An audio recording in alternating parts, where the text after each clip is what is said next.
Welcome to GoMission, a monthly program on the Generation podcast designed to highlight amazing accounts of gospel advance and equip you to join Jesus in his Go mission.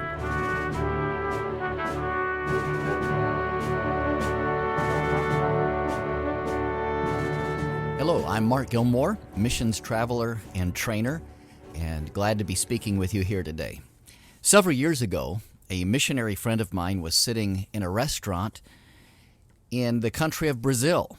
He was a missionary there and was taking a few days of vacation with his family, and he noticed in a table next to him, they were having trouble communicating with the waiter. Three men, one man was from Ireland, another was from Australia, and another man was from Iran, and they were all trying to communicate. Of course, down there in Brazil, the language is Portuguese. And my missionary friend knew English as well as Portuguese, and he decided to get involved and try to help these men out. They were actually government officials visiting in the country. The man from Iran became interested. Why would a missionary be in the country of Brazil if it was a Christian nation?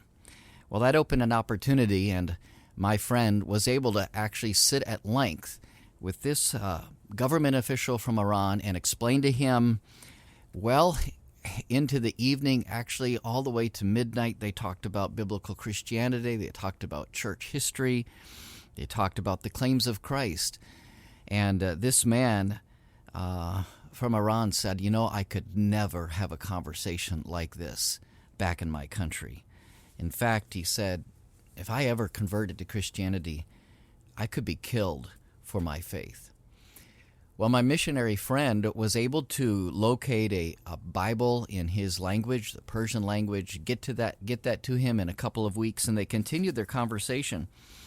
In an email just a month or so later, this man from Iran said something. He said, "Thank you very much for the Holy Bible and another book. I read something about the start of creation of the world in the Bible.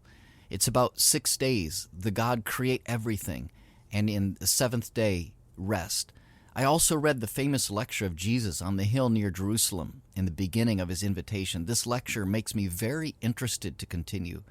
The words and sentences is so beautiful, and I must say that after reading that, my feeling in my heart grows, and I think I like Jesus much more than before.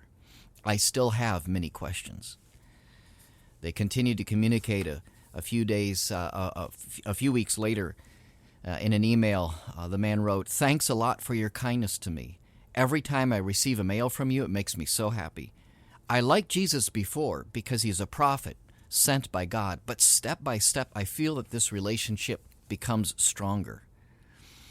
I hope that I can find a good friend like you in my country, and of course, have a hidden relationship." Well, it was about 3 months later, in an email, this man from Iran wrote these words. He said, "Finally, I must say that after a long time thinking, now I wish to be one of yours. And I say this to my Lord and also to my lovely Jesus Christ. I continue to read the Bible. I have a very good feeling in my heart, and I pray for you, thanking God who put you in my way in Brazil. You are the first and only person that I tell about my decision. I don't tell this to my family. Please pray for me." Did you know that one of the leading government officials in the nation of Iran is a believer in Jesus Christ?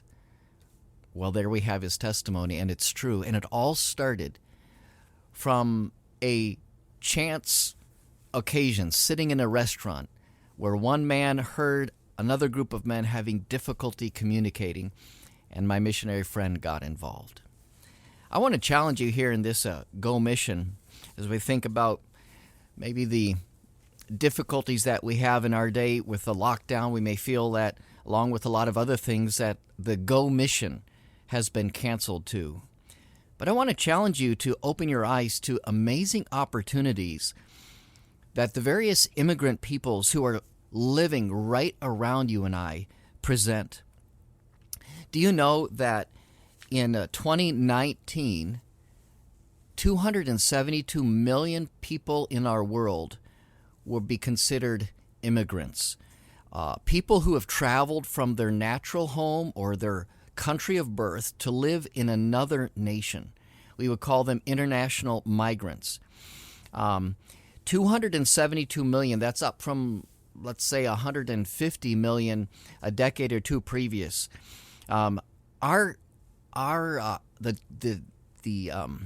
population of the United States is 331 million. Could you imagine if nearly our entire country were to pick up and move to another nation?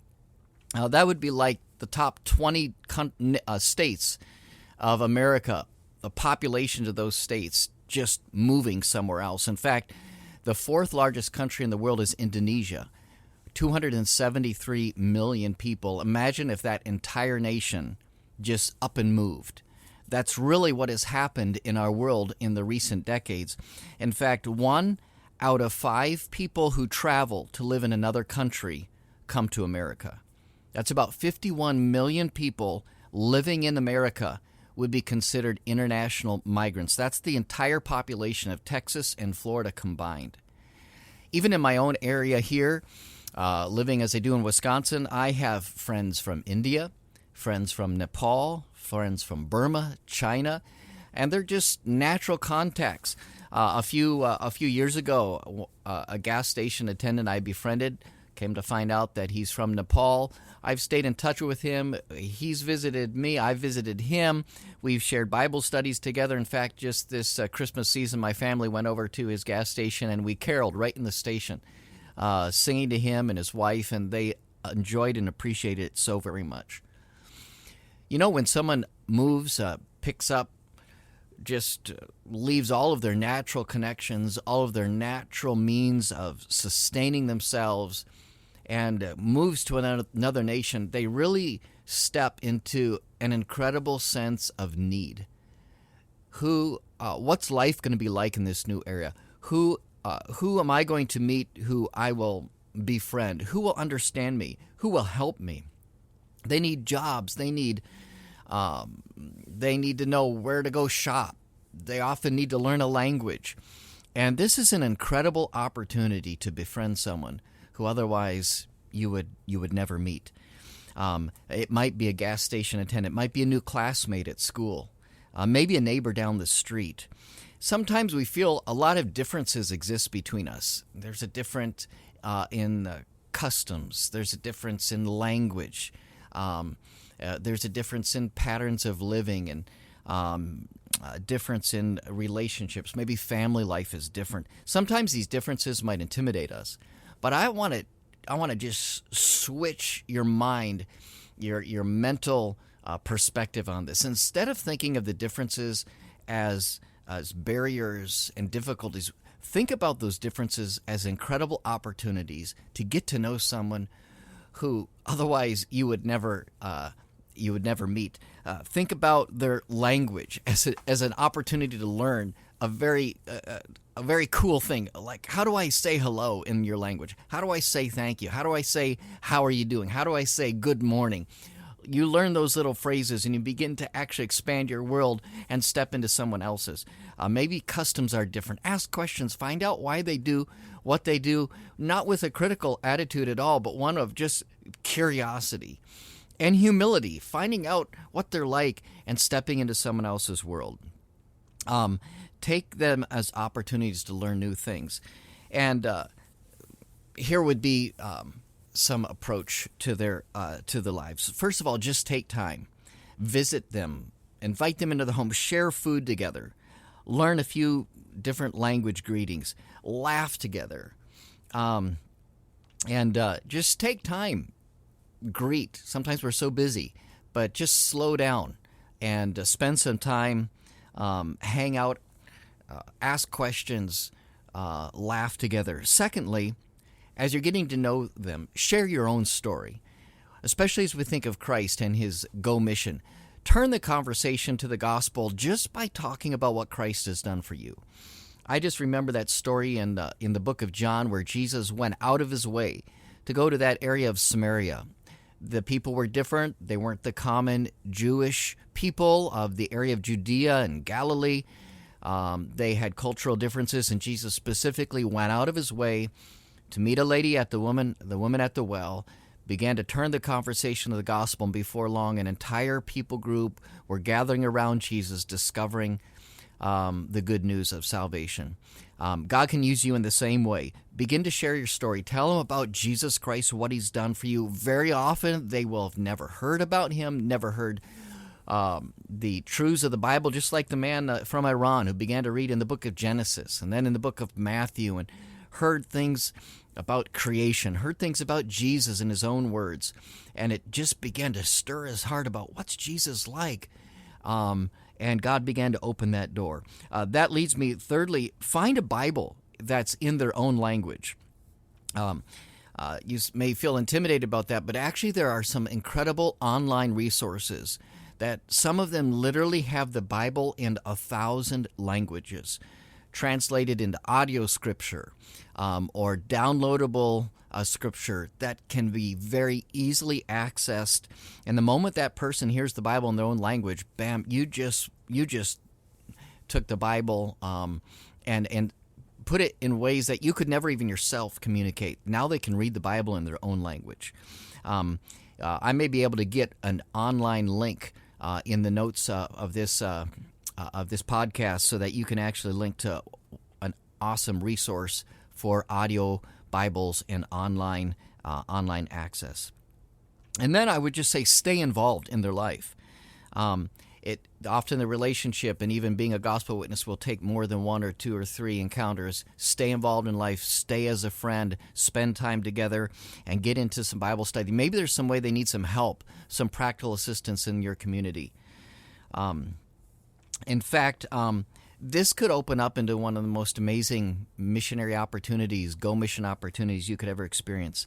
Next time on GoMission, I'm going to interview a young man who went with me. Literally, we traveled around the world just a couple of years ago, and we were searching for an opportunity to reach the unreached. And when we returned home after that trip of about 3 weeks, it was at that point that God had waiting for this young man an amazing connection to an unreached people group right here in his own city. And I'm going to tell you about that next time. So remember, the only way to stay at peace in a world of turmoil and uncertainty is to stay on mission with Jesus in his Go Mission. Thanks for joining us for this episode of the Generation Podcast. If this challenge stirred your heart, then you might want to join us this coming October for our annual The Generation Youth Summit. You can compete in exciting 4-way competitions and hear how your life can turn the world upside down. For more information, please visit thegeneration.org/summit. That's THEEgeneration.org/summit.